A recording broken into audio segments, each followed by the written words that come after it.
Good evening mga ka-troopers. So, demo tayo, no? Dito sa MRM boots, kailangan mo lang isa 18 inches, no? Sa pin. Hindi mo na kailangan ng mga isang dipa. Oh. Kailangan sa pagtatari, kailangan matipid ka rin sa iyong mga gamit. Mahal din itong sapin, di ba? Magkano bang mga sapin ngayon? Kailangan tipid tayo. Tapos lalagyan mo ng pagkit, haguran mo siyang ganyan, no? Para dun sa mga baguhan, ito'y akma to sa mga baguhan, no? Na hindi ka na mahirapan sa pagsasapin. Mahirap kasi yung pagsasapin, lalo na mga ibang bots ang ginagamit mo. Shoutout sa inyo dyan, mga MRM users. Ito mga MRM users to, no? Yan, no? Padala natin sa LBC. Shoutout sa inyo lahat yan.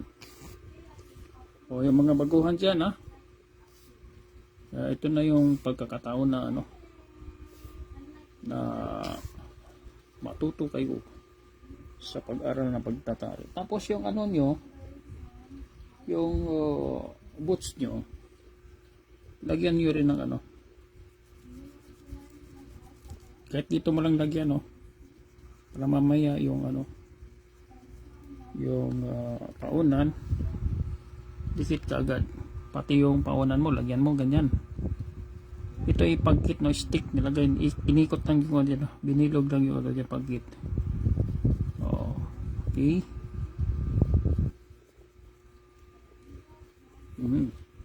MRM boots ang gamit natin. Okay, pasada tayo. Pag naka-MRM ka, madali lang, ito yung para sa mga talaga to. Mahirap kasi sa pagtatari yung pagsasapin. Pero dito sa MRM nasolusyonan na. Ganun lang, no? Okay, ganyan. Isang ikot mo lang. Kaya pag naka-MRM ka, walang kahirap-hirap. Tapos itupi mo ng ganyan, no? Okay. Okay na yan. Tapos dito ka na sa ilalim. Kung anong ginawa mo sa taas, pantay lang sa ilalim, no? Pareho lang. O di, napakasimple. Siguro naman, kayang-kaya mo to. Okay? Ayan. Tapos, ilalagay mo na sa MRM. Ganon kadali, ulitin natin. Pasada ulit tayo. 18 inches to. Okay. Ganyan, shoutout sa inyo dyan. Ganon lang, ito yung mga napadala natin na mga MRM boots. Marami pa yan. Ito sa GRS. Okay, ganun lang, yung mga baguhan dyan na na gustong mag-aral sa pagtatari, isang ikot lang, ganun lang, okay. Tapos itupi mo na. Ganun lang, kadali. Tapos ilalim, ganun mo lang, Okay, shoutout sa mga MRM users natin dyan, ganun lang, Tapos lalagay mo na si MRM.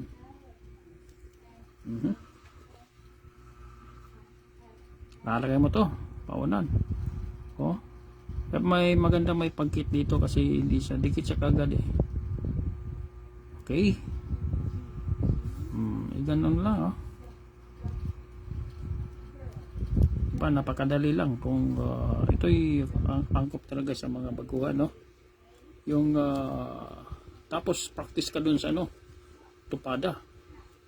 Bili ka lang ng 2 tari.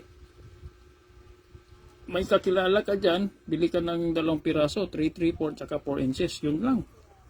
Pang practice mo lang, pang personal mo lang. Pag medyo mababa yung panlaban, 3/4 ang gamitin mo, 3.7, mga ganon. Pag medyo matangkad naman, sobrang tangkad, 4 inches ang gamitin mo na tali. Or sukat mo dito sa kalambutan para sigurado. No? Dito sa ilalim, sukat mong ganyan. Ganon mo. Abot dito. Yun na yun. Diba? So ito na, napakabilis. Lagyan mo lang yung tari. Walang kahirap-hirap. Diba? Maraming mga sabongero na pero kukunti lang mga kapera. Diba? Ikaw ba'y nagbibitaw sa gradas or nagbibitaw sa sa tupada? Malakas ba ang loob mo? Sabihin ko sa iyo, gapper ka na. Oo. Ay ba busing? Posible. Oo. Kami nga mga gapper, takot kami magbitaw dyan sa gradas. Ay kung masugatan ka dyan. Diba? Parang iba pang-iisip, diba? Akala nila na ang gapper ay delikado. Pero ang hindi nila alam, mas delikado yung nagbitaw sa gradas. Nasa ibabaw ka sa gradas. Nakita mo na ba dyan sa social media? Pagbitaw, hinabol ng diba? Takbuhan dyan sa loob ng gradas. Man-fighter yung nabitawan. Saka ang napakadelikado sa nagbitaw dyan sa itaas. Hawak mo yung manok. Diba? Tinanggalan mo na ito ng kondor ito. Bay na. Napakadelikado. Bakit? Kasi pag gumalaw yan at wasiwas yan, pag hindi ka marunong mag-control dyan, sugatan ka. Kaya napakadelikado yung nagbitaw sa gradas. Oo. Ikumpara mo sa mga gapper. Ang mga gapper kasi, hawak nila yung paa. O ganon. Naglalagay ka ng sapin, naglalagay ka ng bots. Di ba hawak mo yan? Tapos yung ilalagay mo na tari ngayon, may kondor. So safety first. Di ba? Hawak mo yung paa. Lalagay mo ngayon dyan. So that means na safety first, no? Kasi pag gumalaw man yan, kontrolado mo. Control mo yung paa. Hindi ka masugatan. Hawak mo yan eh. Gumalaw. Gumalaw. Hawak mo. Samantalang doon sa nagbitaw ka sa gradas, pag gumalaw yan, ang paa yan, ganun-ganun yan, no? Pag wala kang control dyan, sugatan ka. Siguro marami ka namang nakita dyan, no? Di ba? Pero mas delikado ang sentensyador. Kasi maraming mga sentensyador na disgrasya, yung iba pa nga patay, di ba? Yun ang number 1 na delikado. Ang pangalawa, yung nagbitaw sa gradas na hindi gapper. Tapos, gapper. Ang tanong, sino ang malakas ang loob ngayon? Yung gapper o yung nagbitaw sa gradas? Mas malakas ang loob ng nagbitaw sa gradas. Dahil nga, sa sinasabi ko, pag nakatanggal na yan, nambay na, at nakalambitin lang yung paa, pag wasiwas yan, ganon, pwede ka pang tamaan. Okay? Yun ang isipin natin, no? Mas delikado ang nagbitaw sa gradas. Pero pag ikaw ay gapper, ay ikaw ay very safe. Nasa safety lahat ang sa'yo, no? Safe ka lahat. Hawak mo yan. Pag gumalaw, control mo. Pagkalmahin mo yung panlaban. Kasi meron namang kondor. Ito, may safety first. Diba? Yun ang tip ko sa inyo. Diba? At least nakakuha kayo ng idea ngayon na delikado pala yung magbitaw sa gradas kumpara sa mga gapper. Sabi ko nga dun sa Ruligon way back 24 September, pag meron kayong sinabak ko doon 20 inches gapper na kayo. Walang nag-comments, walang nag-argumento. Kasi meron silang nakikita doon sa Roligo na naglalaban gamit itong MRM. Okay. So, para doon kayo sa wala pang mga idea nitong MRM. Ito po ang original po niyan is from kuha natin. Ito po yung original, no?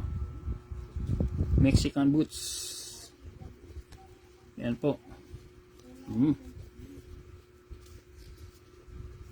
Mexican. Ang Mexico, kita mo makapal yan, no? O ganun kakapal, oh.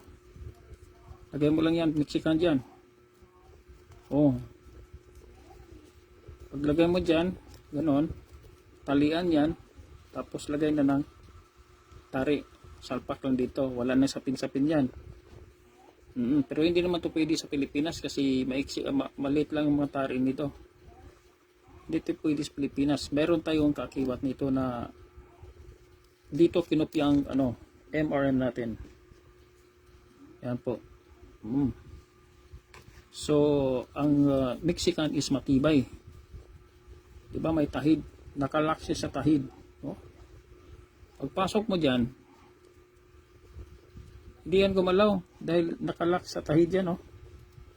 Yan ang tahid sa loob.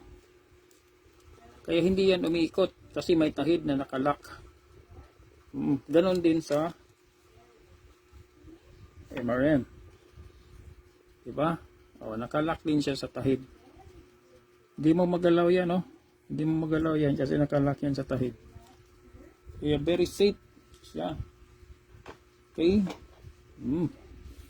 So, ulitin natin, Merong isang way na mas mabilis. Kailangan lang na 20 inches.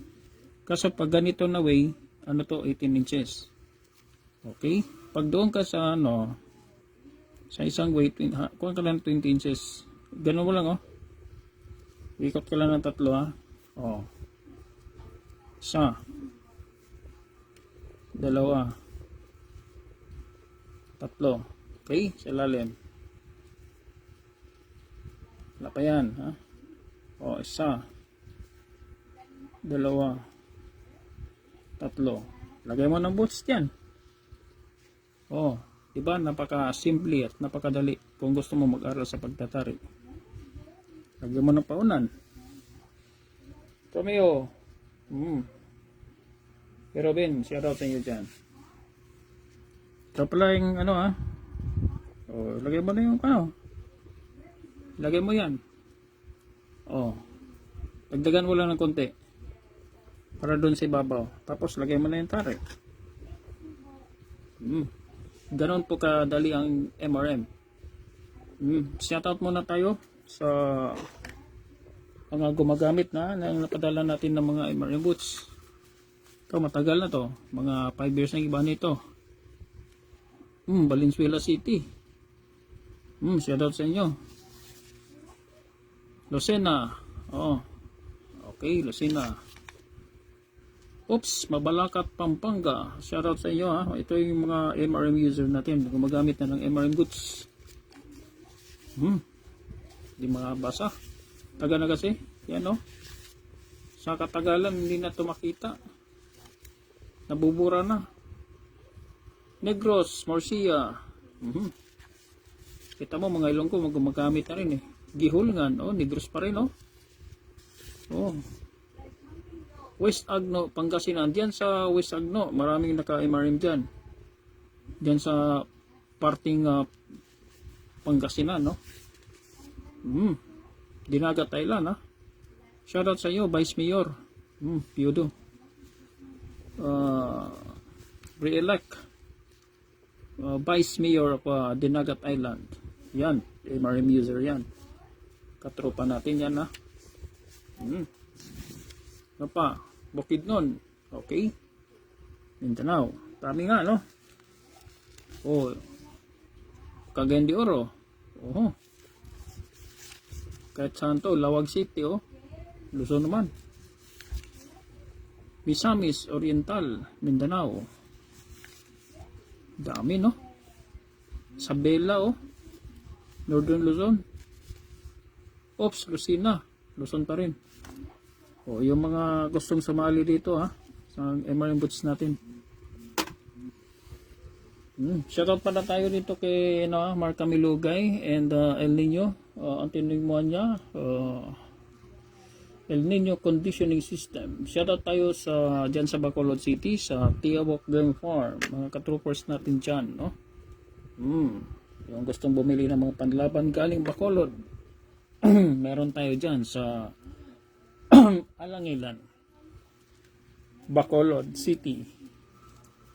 Shoutout sa Pejorap TV. Shoutout tayo kay Chard Cabalbuan, Dong Sabio. Shoutout sa inyo.